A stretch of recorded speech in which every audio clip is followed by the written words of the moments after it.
Hello everyone, good morning. Let's start with the LTC AIIMS chemistry weekend test paper solution. So here goes question number 1. The value of universal gas constant, it depends upon, because it is a universal gas constant, it does not depend upon nature, atomicity or the critical temperature of the gas, right? So the correct answer will be units of measurement. Which unit do you take? The value of R depends upon that. Which one of the following gases always show positive deviation? Yes, you should know that hydrogen and helium, they always show positive deviation because their molecular size is very small and the repulsive forces dominate. As a result, the compression factor is always greater than 1, right? So these gases show positive deviation from Boyle's law. For an ideal gas occupying volume V, the absolute temperature and pressure are doubled. The new volume of the gas will be. Okay, so as per ideal gas equation, PV is equal to nRT. Alright guys, so the volume will be nRT by P. Clear? Now if absolute temperature and pressure both are doubled, you see, so temperature becomes 2T and the pressure becomes 2P, right? You can see from here that the volume remains unchanged. So the correct answer will be this. At 1 atm and 300 Kelvin, rate of diffusion of gas X is root 2 times that of gas Y. Okay, so rate of diffusion of X divided by rate of diffusion of Y will be under root molecular mass of Y divided by molecular mass of X. Now it is given that rate of diffusion of gas X is root 2 times. So this, guys, is under root 2. Okay, this is under root 2 and this will remain like this, right? So let us take square both sides. So this becomes 2 is equal to my by mx, and ultimately I can say that mx by my is equal to 1 upon 2, right? So the ratio of the molar masses will be 1:2, which is true for hydrogen and deuterium, right? The molecular mass of H2 is 2 and that of D2 is 4. Next question, units of surface tension is Newton per meter. Yes, it is a force acting per unit length. Viscosity of liquid increases with increase in temperature? No. As temperature increases, attractive forces become weak and hence viscosity, which is basically a frictional force, it decreases, right? So statement 1 is correct and statement 2 is incorrect. So this is the correct answer. pH of 0.01 molar weak monoprotic acid, which is 1% ionized. Okay, so ionization is 1%, so which is basically 1 by 100, 0.01, clear? And concentration is again 0.01. Now you should know, guys, that for weak monoprotic acid, H plus ion concentration is C alpha. So 0.01 multiplied by 0.01, which is 10 raised to minus 4, and hence pH will be 4, right? So this is the correct answer. You have to identify the correct match. HCl, it is acting as Arrhenius acid. So this is the correct answer. You can match, right? B1, okay, hydroxide is a Bronsted-Lowry base because it is accepting a pair of, it is accepting one H plus ion, right? So Bronsted acid is one which donates H plus and Bronsted base is one which accepts H plus, okay? Then in option C, water, you see it is donating H plus. So this is a Bronsted-Lowry acid, H plus donor. And ultimately in option D, fluoride ion is donating an electron pair to PF5. So it is acting as a Lewis base, right? So this is our correct option, option 1. Value of ionic product of water at 90 degrees Celsius. So you should know, guys, that at 25 degrees Celsius, the value of ionic product of water, which is basically H plus into OH minus, and it is equal to 10 to the minus 14. So what happens, guys, as temperature increases, what the degree of ionization of water increases, the concentration of H plus as well as the concentration of hydroxide ions increases. As a result, the value of ionic product of water also increases. So these values are smaller, they are rejected. This is same. No, ionic product increases with increase in temperature. So this is likely to be the value. Okay.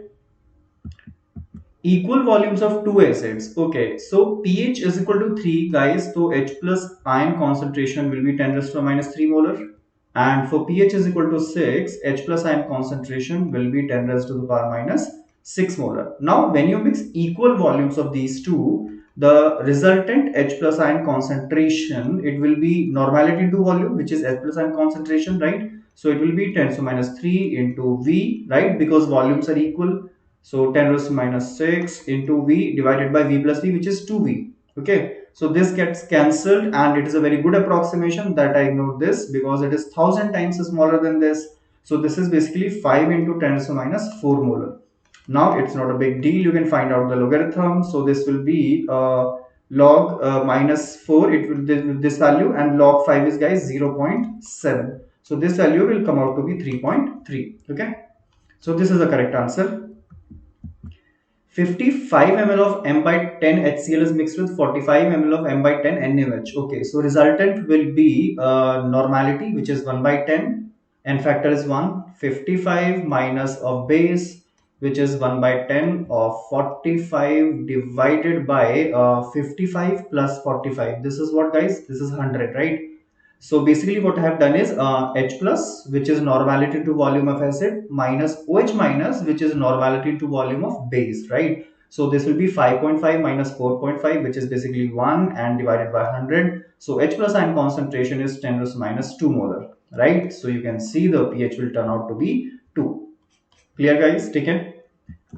Next question, the correct relation between Kp and Kc. Okay, so Kp is equal to Kc RT raised to the power delta Ng. Now delta Ng is gaseous moles of products, which is basically 2, minus gaseous moles of reactants, which is 1 plus 3, 4, right? So 2 minus 4 is minus 2. Is that clear? So Kp is equal to Kc RT raised to the power minus 2. Correct, right?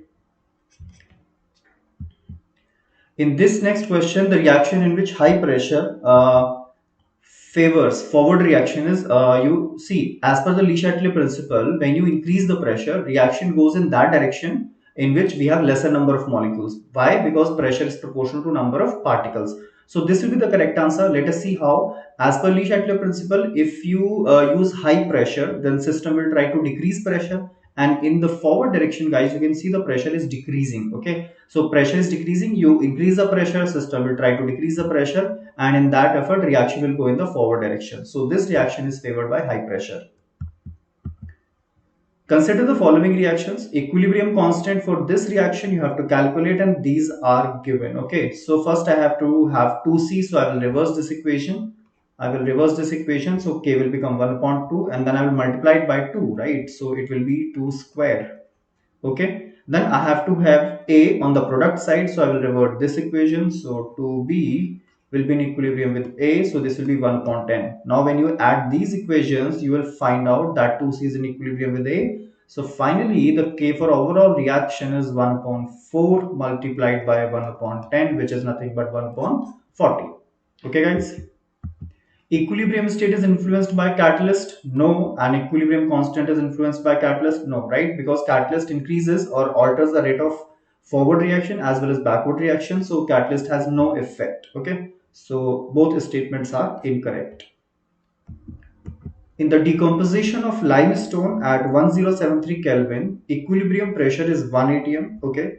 So you see, for the calcium carbonate, which is a solid, on decomposition, it gives solid calcium oxide plus gaseous CO2. Alright, gaseous CO2. So the Kp will be the partial pressure of CO2, and it is given in the decomposition of limestone, the equilibrium pressure is 1 atm. Because the other two substances are solid, this pressure will be only because of the CO2, right? So Kp will be 1 atm, right? The same as the pressure of CO2. Regarding equilibrium state, correct statements are, it can be attained from either side. Yes. Dynamic in nature. Yes, because it is possible for reversible systems, I can attain it from either side. And it is dynamic in nature means both the forward and reverse processes are happening, although there is no net change in the concentration of any reactant or product, right? For gaseous reactions, it can be attained only in a closed vessel. Yes, no reactant or product should escape. Concentration of reactant solve is equal to concentration of product? No, right? As see, at equilibrium the concentrations become constant. They may be equal or they may not be equal, right? That is not necessary. So this D is not correct. It does not have to be correct, right? So A, B and C, these statements are correct. At 298 Kelvin, 4 gram of NaOH in 10 liter water. So let us first find out the molarity of hydroxide, which is basically the same as the molarity of NaOH. So this will be number of moles 4 by 40 divided by 10 liter. So this will be 1 by 10 divided by 10. So 10 raised to minus 2 molar. Is that clear, guys? Now hydroxide is 10 to minus 2. So you can calculate PUH. It will be minus log hydroxide. So this will be 2, right? And because pH plus POH is 14, so pH will come out to be 12. Clear? All carbon atoms are sp2 hybridized in, okay, see, sp2 hybridized carbon is one which forms one pi bond, right, and three sigma bonds. Is that clear? So you'll have to check it out there in 1,3-butadiene. I'm drawing the structure. You can see all carbon atoms form one pi bond, so all carbon atoms are sp2 hybridized. In propadiene, the middle carbon, guys, it is sp hybridized. So likewise in here you can find out that the second carbon is sp hybridized, okay, and in 1,4-pentadiene the middle carbon will be sp3 hybridized. So all carbon atoms are sp2 hybridized only in 1,3-butadiene.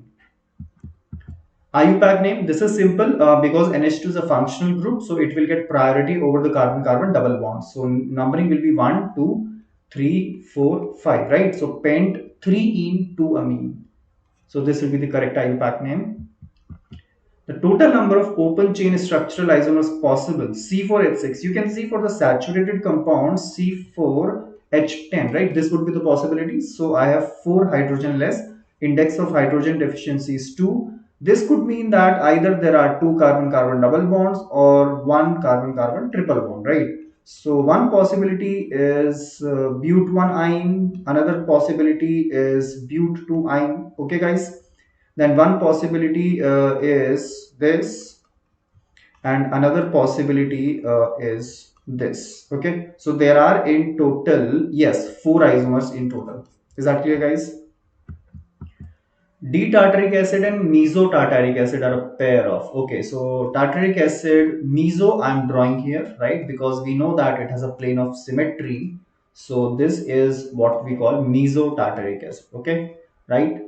Now D-tartaric acid will not have an internal plane of symmetry. In that molecule, these two OH groups will be on the opposite side. So D-tartaric acid and meso-tartaric acid, they will not be the mirror image of each other. Now the stereoisomers, which are not mirror images of each other, they are distereomers. Okay, guys. So this is the correct answer. Which one of the following molecules shows both geometrical and optical isomerism, right? So for geometrical isomerism, here you see there is a carbon-carbon double bond, but it is not possible here, it is not possible here, because the doubly bonded carbon atom should not have two identical groups, right? These groups should be different.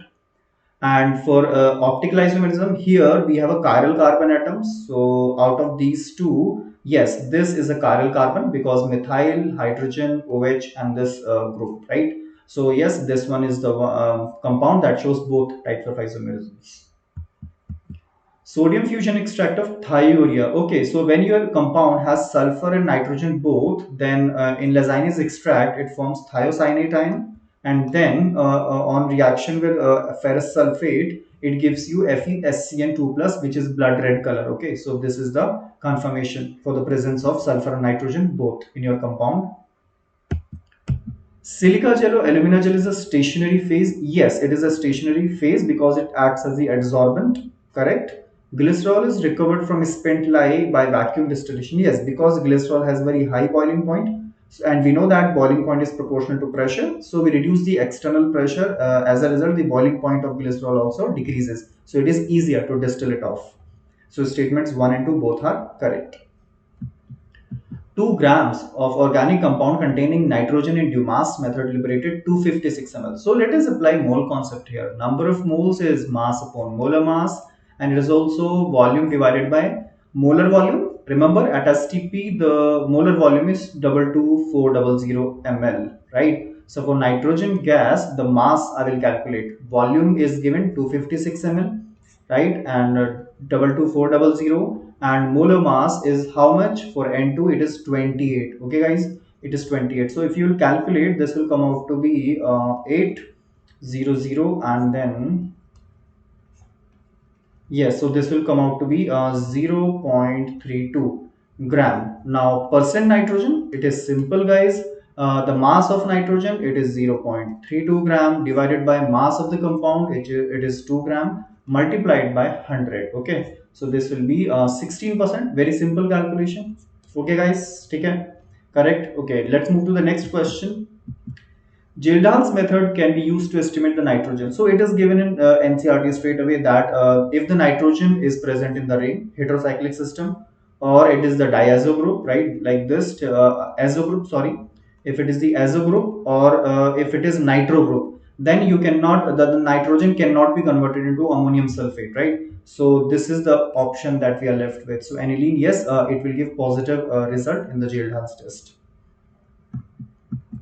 Identify wrong match. Aniline by steam distillation, yes, because aniline is steam volatile.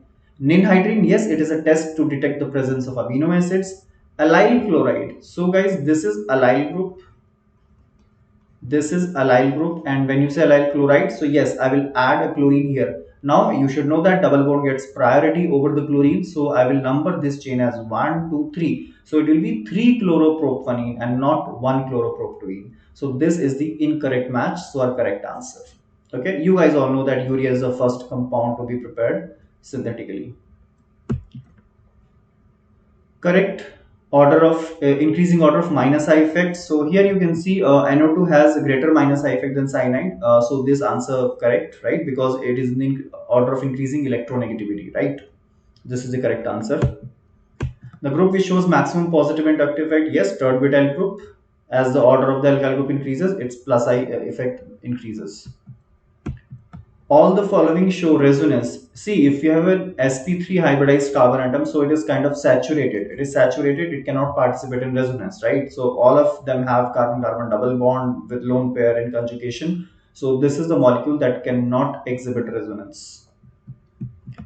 Secondary suffix, it is like ane, ene, ine, these are primary suffix, and for the functional group use, that we call secondary suffix. So for this, there are two carbons, so ethanal, okay? So this is a primary suffix, this is a secondary suffix, that is your answer, right? This will be chloromethane, this will be nitromethane, and this will be methoxymethane. So there is no secondary suffix in these compounds. Correct answer is this. Aromatic species always exhibit resonance, correct. Species which exhibit resonance is always aromatic, no, right? Because there is resonance in this also, but it is not aromatic. So basically, resonance is one of the criteria. Complete delocalization of electrons is one of the criteria for aromatic species. So if a species is aromatic, it will show resonance, but not the other way around. Okay, that is not necessary. So statement 1 is correct, but statement 2 is incorrect. Which one of the following group shows minus I and plus M? See, the electronegative groups generally they have lone pair, and because of the electronegativity they show minus I effect. Okay, so this is right. Nitrogen is more electronegative than carbon, so minus I effect, but because of the presence of lone pair, it shows plus M effect. Inductive effect involves the displacement of sigma electrons. You should know that which electron displacement effect involves the displacement of which kind of electrons, right? Color of ammonium phosphomolybdate, yes, it is a test for phosphorus, so it gives canary yellow precipitate. That is the correct answer.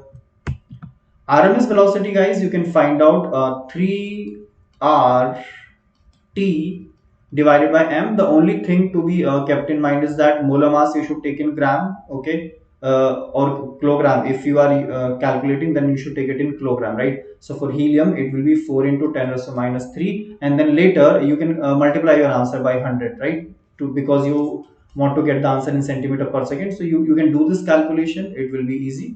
Okay, so this will come out to be your answer. The ratio of densities, okay, so the formula for density, guys, you should remember it is Pm by RT. So we are talking about the ratio of two densities here, so it is dA by dB, right?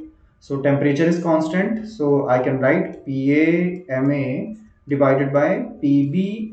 Is that clear, guys? Now the ratio of densities is 2 by 3, and the pressure, the pressure ratio of B to A is 3:1, so A is to B, it will become 1.3. So the molar mass ratio, that will be, yes, it is 2:1, that is yes. So the molar mass ratio will be 2:1. That will be your correct answer.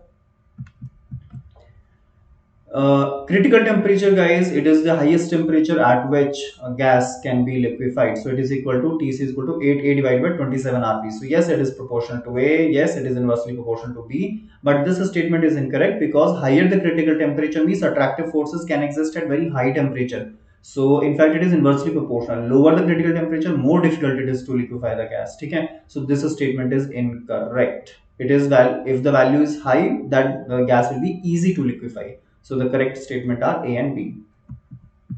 Dipole induced dipole, one should be polar, another should be non-polar. So helium helium, dispersion forces, HCl HCl, dipole dipole forces, NaCl and water, ion dipole forces. So yes, xenon and water, because water is a dipole and xenon is a non-polar, right? It's an atom. Kinetic energy is maximum. So do you guys know the formula for kinetic energy? Right? It is 3 by 2 nRT. So it will basically proportional to n into T. So you can do that for oxygen at 1200 Kelvin. It will be 1 by 32 multiplied by 1200. For H2 at 300, it will be 1 by 2 multiplied by 300. For helium at 900 Kelvin, it will be 1 by 4 multiplied by 900. So I think this would be the correct answer. It will come out to be 225. Otherwise, for methane, it will be 1 by 16 multiplied by 1500, right? So this gets our correct answer. Is that clear, guys? Okay. All right. For this reaction, you have to find out the reaction quotient. Reaction quotient is B into C, which is 10 into 1. 10 into 1 divided by A square, which is 2 square. So this is 10 by 4, 2.5. Okay. Right. Is that clear? 2.25. So what, yeah, 2.5. So what will happen? Because reaction quotient is greater than the equilibrium constant. So backward reaction is favored, right? That means equilibrium will shift in the backward direction. Net reaction will occur in the backward direction. Okay. For the reversible reaction, you have to find out the Kc. Yes, so this will be SO3 concentration per square, which is basically 2 moles in a 2-liter container. So 2 by 2 square divided by SO2 concentration per square, which is again 2 moles. It is 2 by 2 per square, and then a number of moles of oxygen, it is 1 mole, so it is 1 by 2 square. All right, so this will get cancelled. Not, it will not be square, sorry guys, it will just be 1 by 2. So it will be, yes, it will be 2 molar inverse, right? Because concentration square divided by concentration cube. So this will be your correct answer. For the hypothetical reaction at 450 Kelvin, the value of equilibrium constant is 100 and the value of equilibrium constant becomes this. So you can observe as the temperature increases, equilibrium constant decreases. All right, this is that means the reaction is exothermic, because if the reaction is exothermic and we increase the temperature, the reaction shifts in the backward direction. So Kc decreases, right? So delta H must be negative. Cyclooctatetraene, you guys should know that it has tub-shaped structure to avoid anti-aromaticity, right? It acquires a tub-shaped structure like this. So it is a homocyclic compound, but it is non-aromatic because it is not planar. It cannot be aromatic or anti-aromatic. Methyl formate, no, methyl formate is this. It is isomeric with acetic acid, so it can show isomerism. Neopentane contains one tertiary atom, no. Neopentane contains one quaternary atom and four primary atoms. Lactic acid is optically active. Yes, guys, this is lactic acid. You can see there is one chiral carbon atom here. So it is a correct statement. And dipole moment of trans 2-pentene is 0. No, there are different groups. There are different groups. You can see here, I'm drawing the structure. One group is methyl, another is ethyl. Their dipole moment will be different. So they will cancel out partially. There will be small dipole moment. It won't be zero. But okay. So yes, A, B, D are incorrect. C is correct. The highest priority group, you can look it up in the priority list. It will be amide, right? You have to learn this. Acetaldehyde and acetone. Acetaldehyde has 2 carbon atoms, CH3CHO, and acetone has 3 carbon atoms. So there is no question of being isomers here. N-propyl, guys, is propane 1 all, and isopropyl is propane 2 all. So they are position isomers, they are not chain isomers. 2-pentanone and 3-pentanone, yes, they are metamers, because we have different alkyl groups on either side of the functional group, right? So this is our correct answer. Malic acid and fumaric acid, they are cis trans. Malic acid is cis form, fumaric acid is trans, so they are distereomers, they are not enantiomers, right? The lone pair of oxygen atom does not involve in resonance. Yes, it is here because the lone pair of oxygen and our benzene ring is separated by a saturated carbon, sp3 hybridized carbon. So there is no question of resonance here, right? So this is the correct answer. Both hyperconjugation and mesomeric effect are observed in, of course, this molecule, right? Because next to the carbocation, we have 3 alpha hydrogens, so resonance, and it is directly joined to benzene ring, so there is mesomeric effect. So that is the correct answer. Which is a beta hydroxy. Okay, so this is alpha hydroxy, this is alpha beta gamma hydroxy, and this is alpha beta hydroxy. This is the correct answer. So that's all for today. Thank you, guys.